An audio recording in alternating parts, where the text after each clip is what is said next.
Fancy meeting you there. This stuff. Oh, that's not that. That's just some stuff. Some LED stuff. Some soldering stuff. Some switches. I'm gonna do some LED work. See how this goes. It's been a while. Miss you guys. Yeah, let's get to it. So these are old switches out of an old Max, probably my 98. We'll find out. That being front passenger, front driver. I don't know if there's, yeah, left hand, right hand. So I'll open these up. I have some others in here as well. These may be from a 98, and 98 and below actually have a standard 3mm LED. And the 99s actually had a surface mount SMD. So I'm gonna show you what I did on those, and I'm either gonna retro a set of a 98 and a 99, or just a 99, two 99s. I don't know, we'll find out. Worst case, I'll go pull the ones from my car, because these are just spares.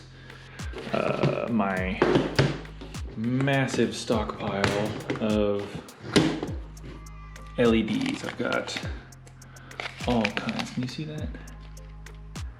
Tiny, flathead. I think these are, my guess is they'd be blue. I would only stock up on blue. Tons of SMDs from various other projects. Doing a red and white conversion on my buddy's Civic back in the day. 3528 SMDs. I've got, God, I just got so much stuff. So those are blue SMDs. Those actually went to my Accord. Same deal. Surface mount resistors. God, I've got through hole 4-post. Oh, there's my battery. That's what I was looking for. So I have this guy. He's a meaty 3-volt. What was that? Duracell DL2450. I don't know if you can see that. That'll work. I've got all kinds of these thin guys, and those I actually used on another project, which I kind of have to redo. You'll see that maybe in this video. Maybe I'll get to that. But yeah, so these are 1mm thick, 3mm wide, through hole standard LEDs. Look how tiny. Look how freaking tiny those are. Look at this. That's my finger. Those sucked. But yeah, got red, white, blue, America. Okay, yeah, let me sort through this, get some other pieces out of the bin, heat up the soldering iron, and we'll get busy.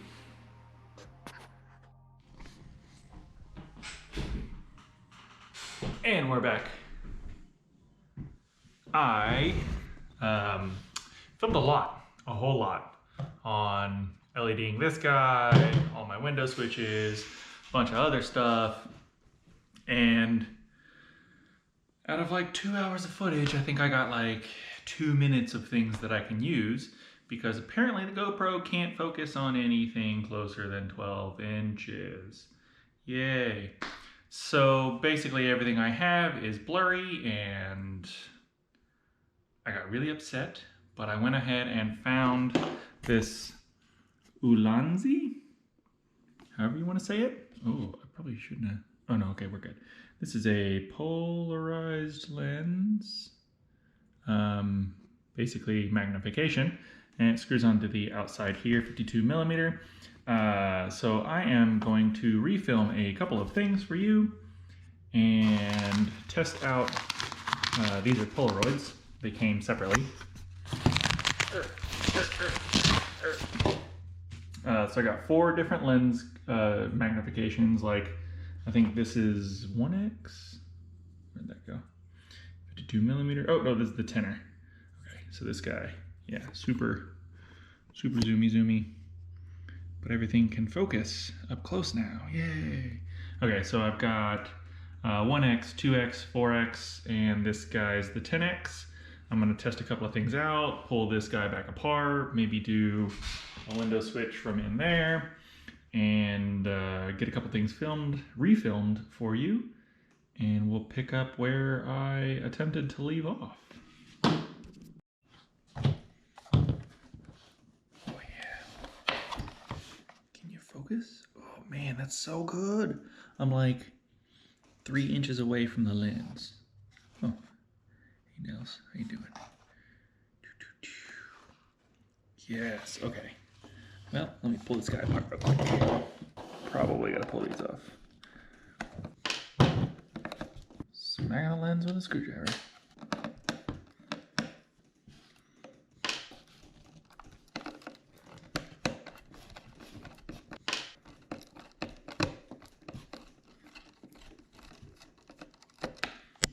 Oops.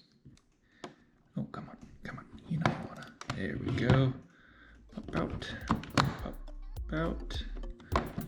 And she should be free. Oh, come on. Oh, you know you won't. Dang it. How did I know? There she goes. All right.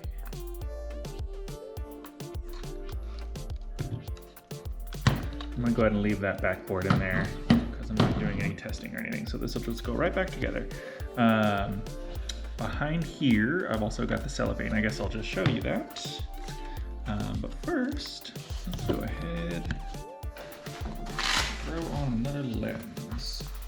Oops. Let's do it. Okay. First thing I gotta take off the tin.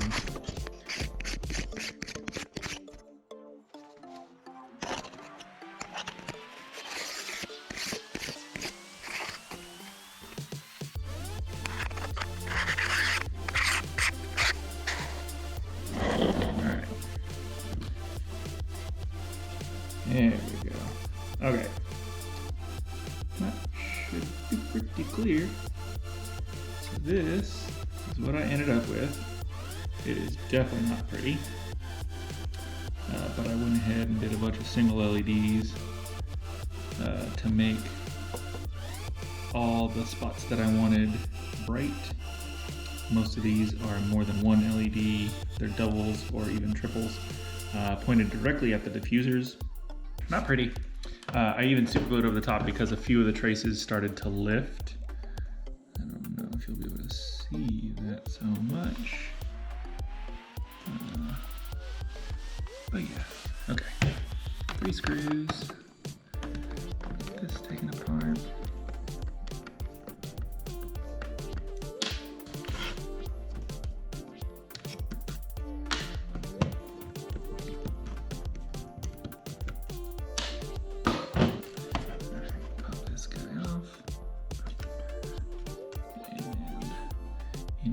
I'll show you this first. So in here, you've got the diffusers. I've got 2 LEDs behind here, one pointing at this diffuser, which lights up these 2, and then one pointing directly at that diffuser and lights up that other bottom button. These, I ended up with 2 pointing directly left and right, and they have very low clearance, very low tolerance, but those perfectly light up those 2 diffusers. This is the ambient button, and what I did is actually build 2 walls. So that's just heat shrink right there and right there on the outside of the white covers, and those are just to block the LED light because, as you can see, there's a couple of holes right there on either white button, and a white in the center. So I used a red on the red, a blue on the blue, and then a white in the center that lights up temp. In here, kind of hard to see through the lens. So right in this little pocket here, I pointed another 2 LEDs, one at this diffuser, and then one directly at this diffuser. And yeah, that's pretty much it. That was the method to my madness. And let me show you the board. Here's the front side. Oh, and that's the purple. So that purple did really well. I'm trying to get, there we go. That purple did really well at creating a nice light blue. that looked really good in the car, in complementing the blue LEDs that I used. So that's the double right there for the mode, and the up-down arrow, and then left, right, and temp. Oh yeah, that works better. Left, right, and temp.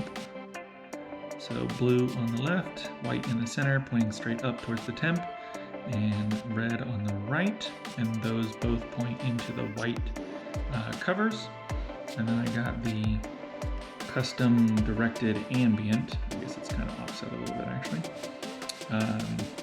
That ambient points directly at the diffuser there. And then the two LEDs for the defrost and the inside air. And then the two very low clearance side-by-side LEDs, the ones pointing left and right at the bottom there. Those went behind the two buttons there, and they have very low clearance, like I said. And then these two guys pointing at the two diffusers. So the one bottom right there of the T was its own little button. I'll flip this back around. Now it's bottom left, but of the T, so it doesn't connect to the diffuser at all. So I aimed its own LED at it, and then the other one just aims straight up at the other diffuser. Yeah, hopefully all that comes through. So that's the inside, and I think I'm going to take apart a switch, and I might even LED it for you.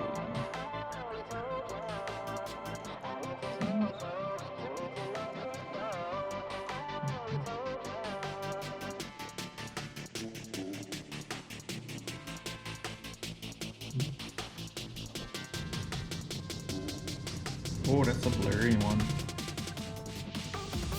Got the 10x and the 4x back on there. We're just gonna run through this process, and I'll just time lapse or chomp it up as necessary. I don't have to remove this, but I'm going. No, I'll leave it.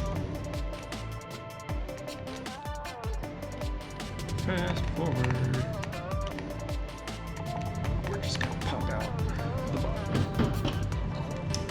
Alright, let's see. Come on. Spudger. There we go. Oh.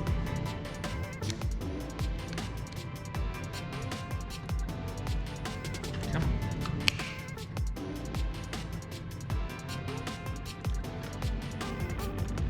Last one. There we go. Oopsie. Almost lost that. Oh, duh. Come on, smarter than the rubber. So this guy, oh, that's beautiful. Oh, come on, here, okay, there we go. All right, so this guy, top left is positive, bottom right is negative. The two on the outside, top right, bottom left, are not going to be used in this case. So I couldn't be bothered to figure out which SMD this was, so I'm going to actually just desolder the whole thing and use a standard 3.5 mil. There's plenty of room back behind here because it's identical to the 98 and below, which does not use an SMD, just the 99s use this guy. Oh, I also, last time I didn't do it with these, they're just like soldering pliers. I'm going to go ahead and use these to attempt to desolder. So it basically just lets you grab from both sides, heat evenly, and then pop it off. I'm going to do that, and then I'll heat up the soldering iron, regular soldering iron. I'm sure that's out of focus. And we will solder it back up with that. We're going to get a little flux. Split that out. LED, make it easier.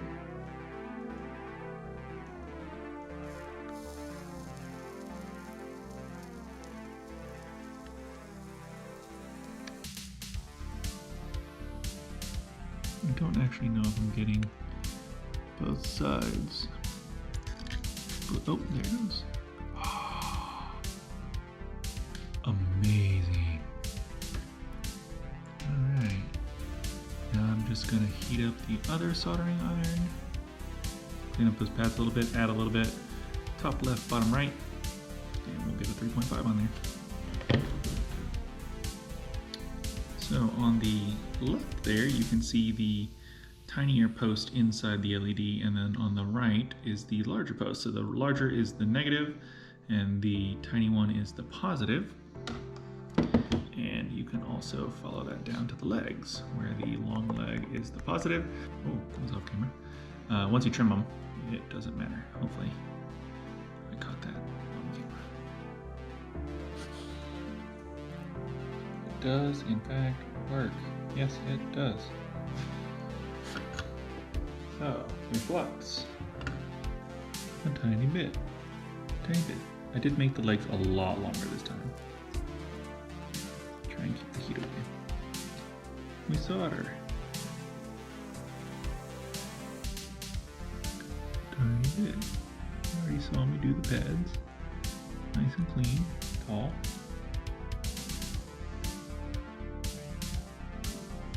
Okay, resting on the pad.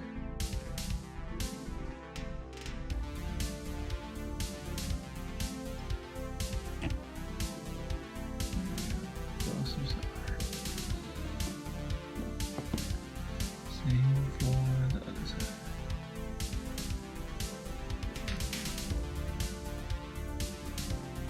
That one's a little crooked, but well, assuming it works. So that was the absolute least amount of time I could solder. And she works! Yay! Okay.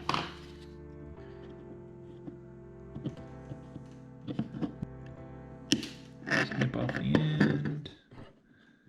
And the end. That's all she wrote. RIP to all the LEDs. Poor guys. Couldn't take the heat.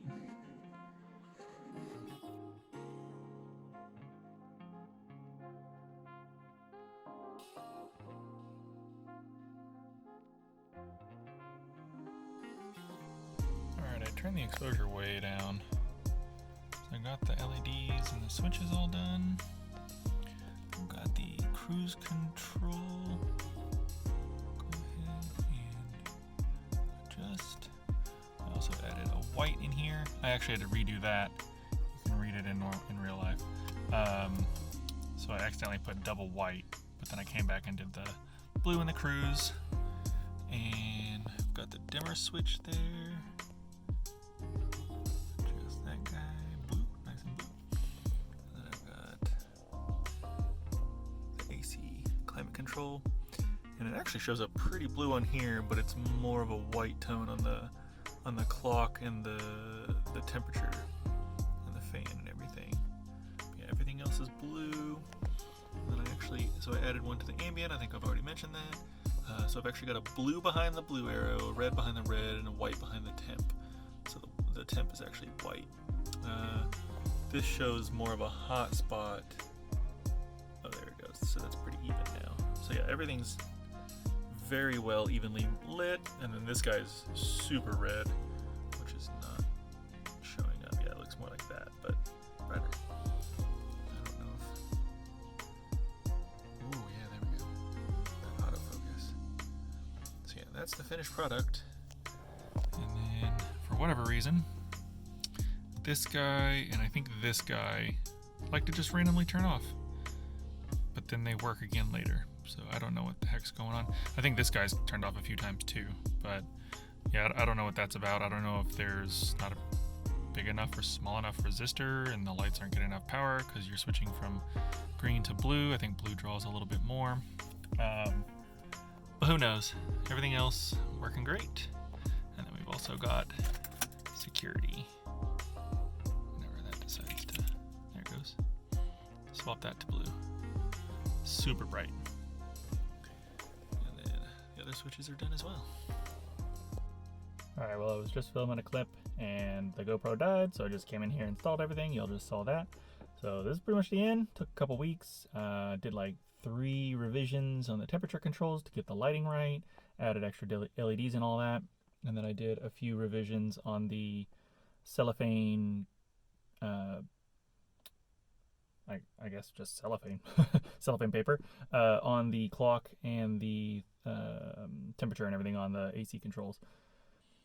And up next is stereo, because this guy has no LEDs, he's still green, ugly, crappy sound, and I've got the full stereo system sitting over in some boxes over there. I don't know if you can see that, but yeah, that'll be next, I think. And I've got to fit it in the whole surround, the radio surround, which is a pain in the butt because the radio's too tall but not wide enough, or the opening's too wide and the radio's too tall. So I'm gonna figure out what to do with that. Maybe some carbon fiber. That's it. Thanks for watching. Hopefully you enjoyed. Like if you liked it. Subscribe if you aren't already. See you later.